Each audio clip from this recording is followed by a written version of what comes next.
Hey, everybody, and welcome to Cyber Hygiene Essentials. I'm your host, Kat Zen, a senior CSM at Absolute Security, and today we're talking about cyber hygiene. So we'll start with some cybersecurity best practices for K-12, and we're going to talk specifically about reducing the risk before your devices are distributed, identifying gaps in your security posture, and putting some simple controls in place that scale. We'll do a walkthrough in the console where you can follow along, and then we'll have a Q&A should you have any questions. Feel free to come off mute. Best practices for K-12, and hopefully you already have most of these in place, but just in case you don't, under Identity and Access Management, or IAM, of course, you're going to want to implement MFA for all administrative and privileged users, use role-based access controls to limit data and systems access, and regularly audit accounts for inactive users and excessive permissions. So these are things that we have available in Absolute as well. We do have that two-factor authentication, or enable single sign-on with SCIM with your IDP and set up controls that way. We do have RBAC, or role-based access control, in our console, so you can limit people. Best practice is to just give them the minimum they need to get what they need from the system.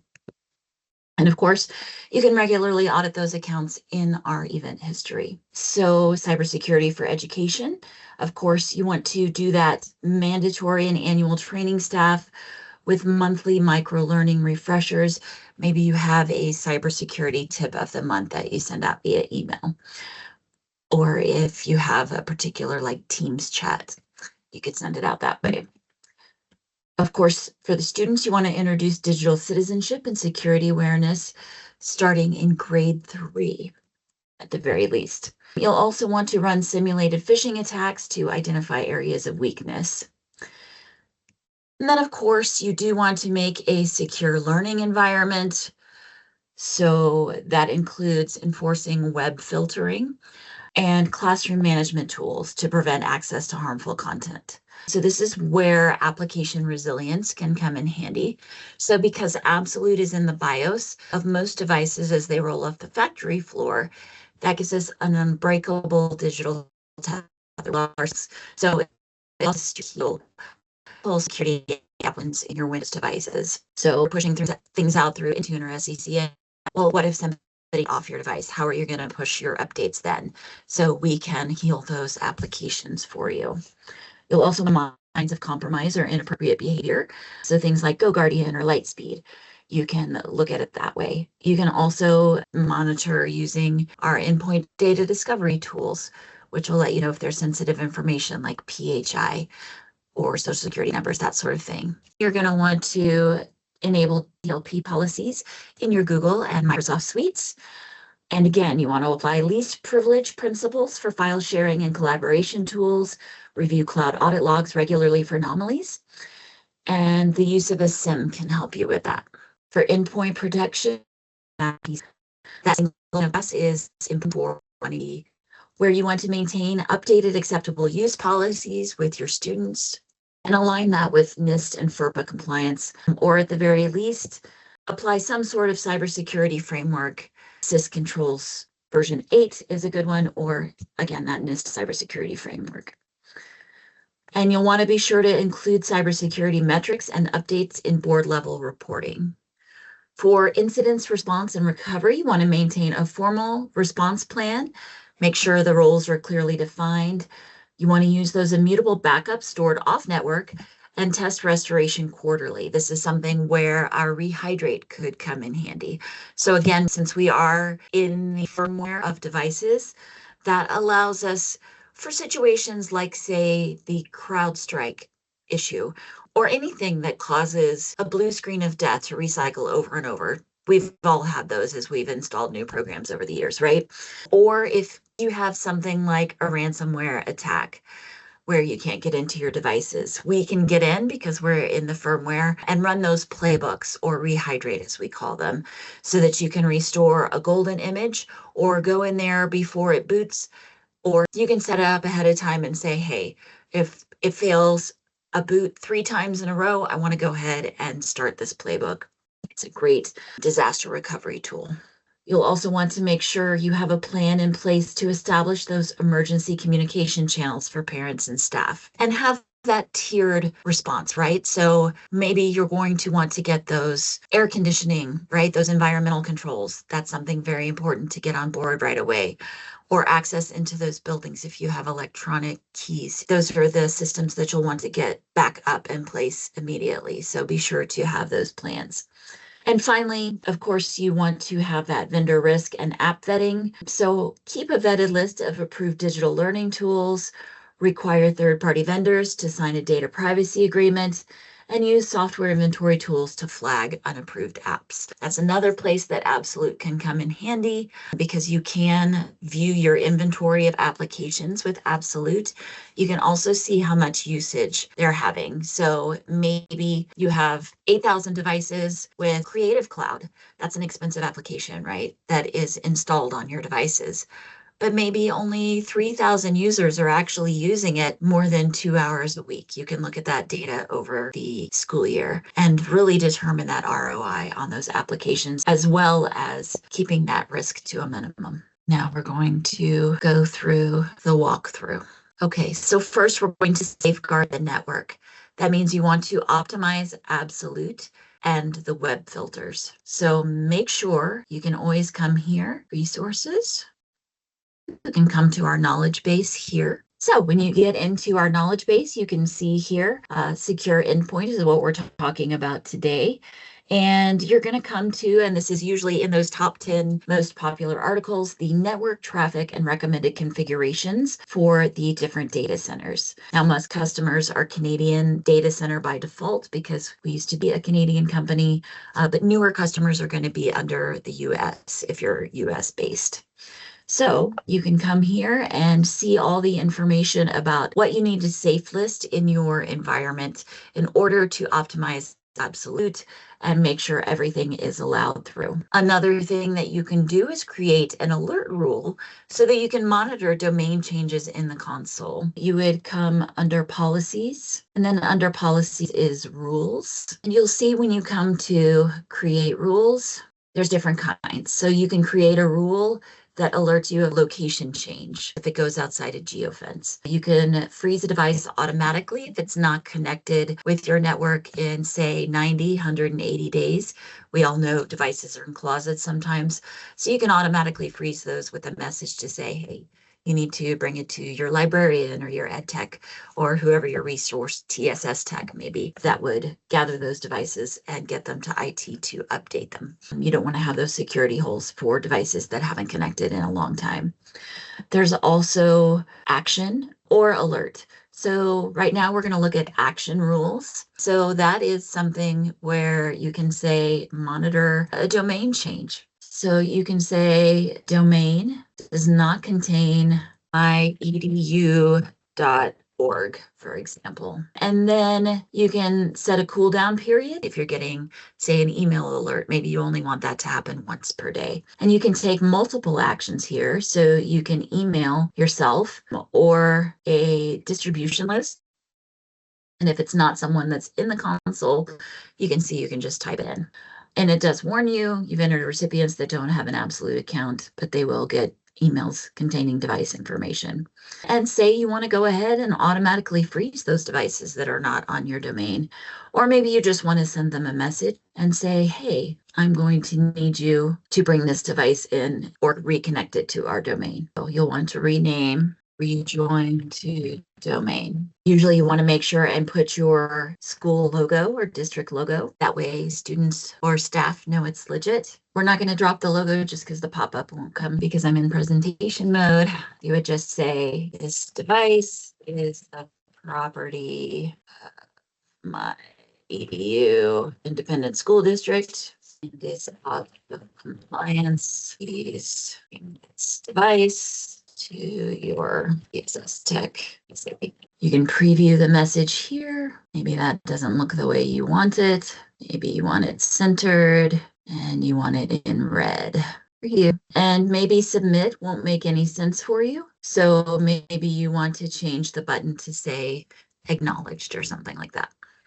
Again, you'll also want to use absolute application resilience to ensure that your critical web filtering applications are healthy and running. In order to do that, we're going to come to the applications here, and you'll come up here and create a policy if you never have before. And you can see there's two different kinds of policies. So we have resilient and required. So the app resilience is what I was talking about before, where you can make an application heal itself if somebody removes it from a device. You can also set up required applications if there's not one in our categories. But I know, for example, a lot of people use Lightspeed as their web filter. Set whatever application version you want, and unlike their applications, you can only set this one group at a time. And then maybe your version is not just 2 or higher, but you want it to be 2.14. You can say, I want to report higher versions as compliant, but if you do that, it's not going to run the health checks. So I would recommend setting it on the highest one that you're running overall, so you can get the best reporting on that. You'll see the signer here is Lightspeed Solutions LLC. If you have any different signatures in your environment, you can do that here. And then you can see the choices are to report only, report and repair, and report, repair, and reinstall. So if you click report, repair, and reinstall, you'll see some additional options underneath that. You'll need to upload your installer. Also, you'll see the option that comes up under report, repair, and reinstall. This isn't for every application, it's just for some, but on the ones where it's supported, you can see, hey, don't reinstall or upgrade if the app is already installed. So maybe you have one on 1.78 and you want to note that in your reports, but you don't want their date to be interrupted. You can say, hey, just notify me and don't reinstall it. Or you can be totally hands-off and just say, I want you to uninstall, reinstall the higher version. Up to you. You would check it here if you don't want it to reinstall. So you would upload your version here. You want to make sure the file version is consistent with the target version. So you want to make sure it's at least 2.14. You can upload it into Absolute, or you have the choice to host your own installer file on something like Dropbox or Google Drive. You can point it to the URI there. You'll put any installation commands that you have. So you can see pre-configured installation parameters, examples there. Or if you need a password to uninstall the old version, you'd put the password here, and then you'll certify that you have permissions, and then you can save and activate. We do recommend doing this on a test group first, just to make sure it is behaving the way you want it to. If you forget the information on how to do all this, you can always hit the little question mark for help and support. It'll take you right to the help for this page. So you can see exactly what it's checking under the health checks. You can see exactly what it's repairing and reinstalling if you open that. And you can also see information about preparing the installer. Depending on what application you are doing, it may be an MSI file or an EXE file. So be sure to come here and check the parameters. You can also pre-cache those installers on the device, and you can check here for information about that. You're also going to want to go into the Google Admin Console and reduce exposure to Chromebook exploits. So you would want to block bookmarklets. You're also going to want to block particular URLs. So this is in our cyber hygiene guide, which I will send over at the end of this webinar. You also want to set your devices to auto update if you can. Even if you do the last stable release, at least it's auto updating. You'll also want to standardize your device management and alert when things are outside of expected parameters. So this is another indication when you can come over to these rules, and you can create a rule if our device naming convention is wrong. So, for a device naming convention, like say you're the Tejas School District. So you could say Tejas-S230, where Tejas would be the name of your school district, S would be for a student device, 230 is the number of your campus. So you can always use those device naming conventions so you can easily filter a group of devices based on how they should be managed. You'll want to prepare a gold image and update the absolute agent version at least once per year. In order to do that, you'll come here to Settings and Agent Management and download the latest version here. So as part of that golden image, you can also run those playbooks that we were talking about here under Policies. You would set them up under the playbooks here. You're also going to want to confirm absolute agent activation before distributing devices to end users. So to do that, you can come to Devices. You can edit your columns here and look at the agent status. You can compare that to the list that you're about to distribute. These are automatically filtered to agent statuses. So if you need to find another one, you can click on this and change it to disabled or inactive. Now, disabled means the device has been unenrolled. Inactive can happen in a couple of places. Maybe you've put the agent on the device, but you ran out of licenses and it's waiting to be activated or have a license assigned to it. Or it's the first time it's been activated and it just hasn't checked into the network. So you may want to look at those before distributing devices too and make sure everything has the appropriate license. And we had talked about monitoring the administrator access. So you do want to use those RBAC or roles-based access controls to limit console user roles to the minimum required functionality. So to do that, you'll come here to Settings, User Management, and the roles. You can get really granular here. You can see the permissions that are the defaults here. So the system admins, of course, will have access to everything in the console. Security admin's pretty close. You can see the permissions for what each one has. Usually you'll give your TSS agents or your campus techs, you'll give them power user access because they can see the geolocation address level view in web usage. They can look at reports. They can perform things like freeze, unenroll missing devices. Maybe you don't want them to do all of that because maybe you want the permissions. You can say, okay, I want, and you can tweak the permissions from there. So you can see it's copy of power user. And you can change the name of this. You want to say TSS techs or campus techs. Then you can edit permissions. You can say, oh, I just want them to be able to view device fields, but I don't want them to manage or assign device fields. I want them to view geolocation, but not the address level. If you give them viewing permissions without the address level, that gives them about a city level view so they can see, yes, this device is at least in the city. So maybe you want them to be able to freeze devices, but you don't want them to be able to remove a freeze. And you can see if it is one of the device actions or security actions, a box pops up as soon as you assign that. It defaults to no approval required, but you can set threshold. There's a daily limit. Maybe it's cool if they freeze 5 devices, but if they go over 100, I want a second person to approve that. You can say only the system administrators can approve it, or system admins and admins. Or you can say, instead of a daily limit, you want to say, okay, every time this person freezes devices, I want somebody to approve it. Or you can just go back to no approval required. So make the changes you want, and then you would save. You can see the other users here. If you wanted to assign this role to someone in this list, you would just choose the people you want to assign this to and then save, and that would change their permissions. You can also export the users that are on this list, edit the name and description, or delete if you're done with this role. You can also use APIs to integrate absolute data points and security actions into other platforms.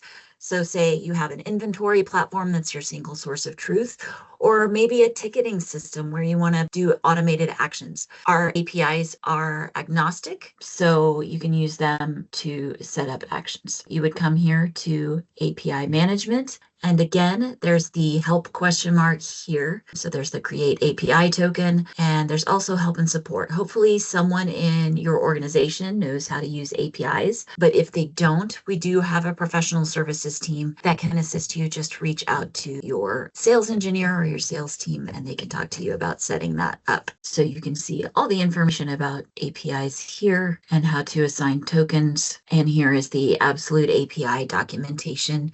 So you can see all the commands that it can do and all the information that it can pull into your ticketing systems for you to have that single pane of glass. Again, like I said, that's kind of important to a cyber secure organization. And you can add an extra layer of security with Absolute by using single sign-on or multi-factor authentication. So you would come to settings and authentication. You can only do one or the other. If you need two-factor authentication with this, you can usually set that up through your IDP. You can see here someone's already uploaded the information for the identity provider, so you would just click enable single sign-on. But again, you have the help here. It will take you to the help entry to get you set up. Also, you'll want to configure those endpoint data discovery tools. So those are the ones we were talking about that shows if there's at-risk information. So you would come over to your policy groups, and the default bucket is that global policy group, and you would come to your endpoint data discovery and click configure. So I know cybersecurity professionals are always having that argument with the board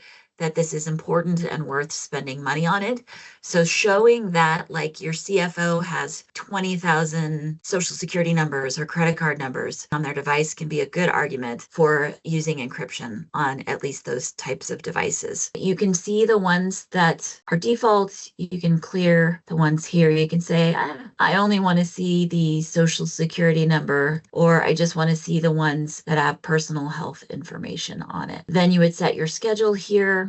I want to collect this quarterly on the first day of the month in March, June, September, and in the afternoon after people are out of school.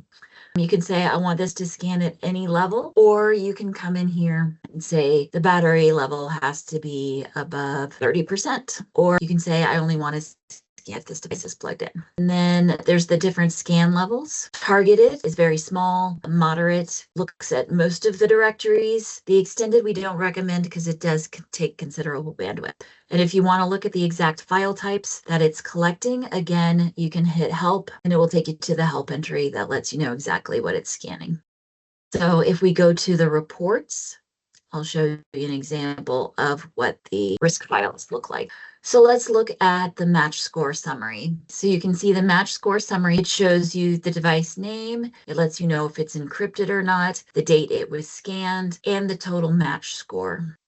And you can see that this is a particular person's rule, but you could see the different social security number, GDPR, and the different rules that way. So let's look at the data risk assessment report. You can see here the risk score, which is scored once for each piece of information that's found. You can look and see if it's encrypted or not, and who's using the device.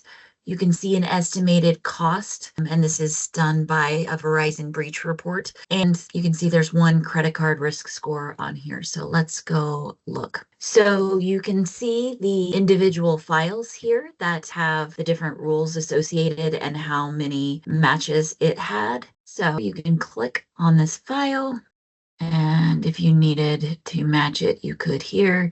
You can see in this case, it looks like personal health information, abrasions, convulsions, reimbursement, suicidal therapy. So you can look for these terms. You can make your own terms if it's something not prefab. You can see the file path for where this is found. And if you're like, oh no, this is a false positive, you can add a scan exclusion, or you can delete this file if it's a case where your device has been compromised, or you'd probably just want to do a wipe. Another way you can keep your device hygiene is by using Absolute Reach. We have scripts here. You can look under the script library, and there's some really good tools in here. You can add file folder permissions. You can put the image deployment utility. There's all kinds of things here. A good one is to report Windows updates. It reports on the 256 newest Windows updates if they're needed, failed, or installed, and then saves it to a specified path. Or you could even run Windows updates configurations, and that can help you keep your patching up to date. We also have Resilience for Automation, which is an upgraded license where you can do really easy drag and drop workflows to allow you to automate patching devices and vulnerability management as well. And you can also push out security updates and other mission critical software on devices that are on or off your network. You can run the simple EXE installer or the simple MSI installer. There's also a script in here where you can remove Microsoft InTune, or you can manage the connection to your InTune or create and schedule a security posture report.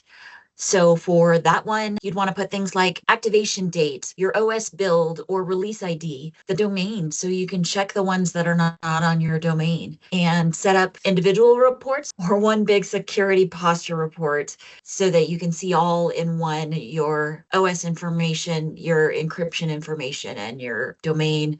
Location is a good one too. So you can look at all those devices maybe outside of the United States.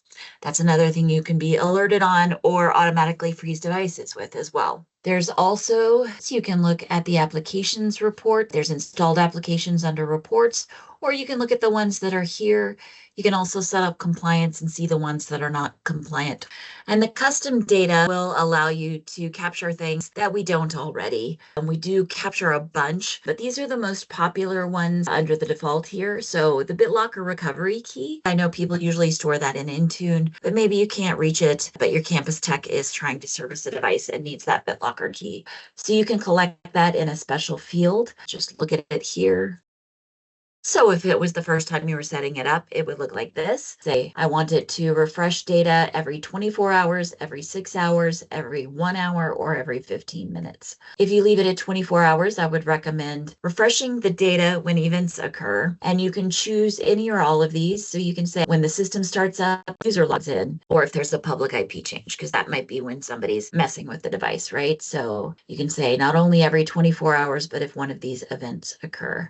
And then you would just select the groups that you want it to be on. Obviously, you don't need it on Chrome, and then you would save. Another one is to look at the firewall status or the organizational unit or the Chrome extensions. And then you would just come over to devices, you could look at battery health.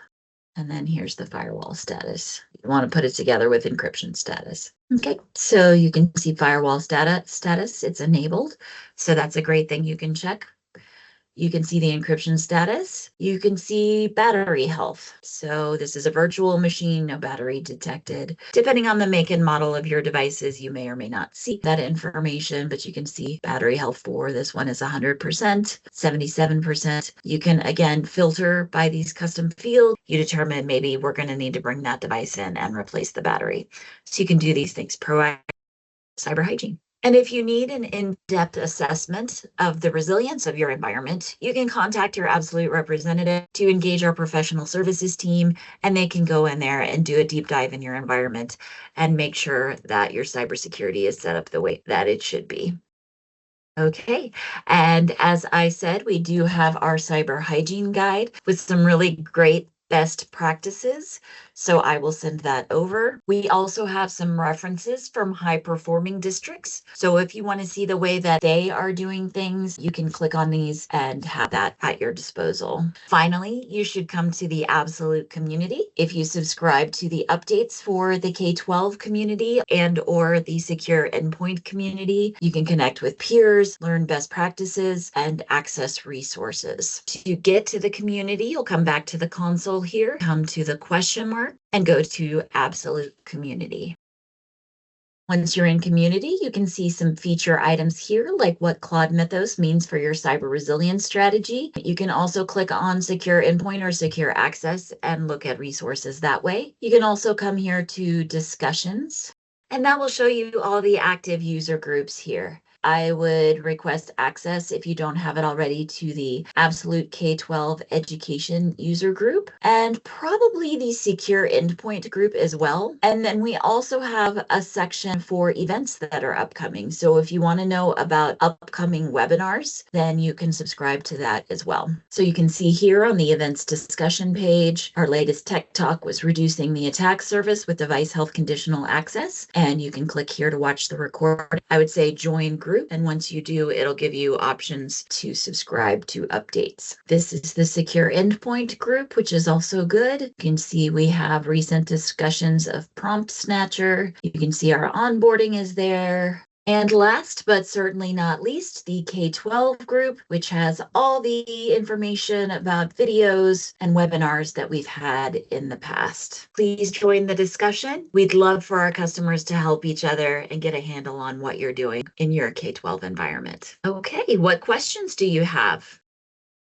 Okay, if there's no questions, we thank you so much for coming today. I will be sending over the associated help entries and the recording. Don't forget, we have regular office hours Tuesday through Thursdays where you can hop on and off to ask your questions. Sometimes we do a mini dive, so today was a really long session, but we also broke it up over the last couple of weeks into little portions so you can learn how to do one thing, or you can hop on and off and ask your questions as needed if there's not an assigned topic that day. You can always watch them later in YouTube. Thank you very much, and we'll see you at the next one.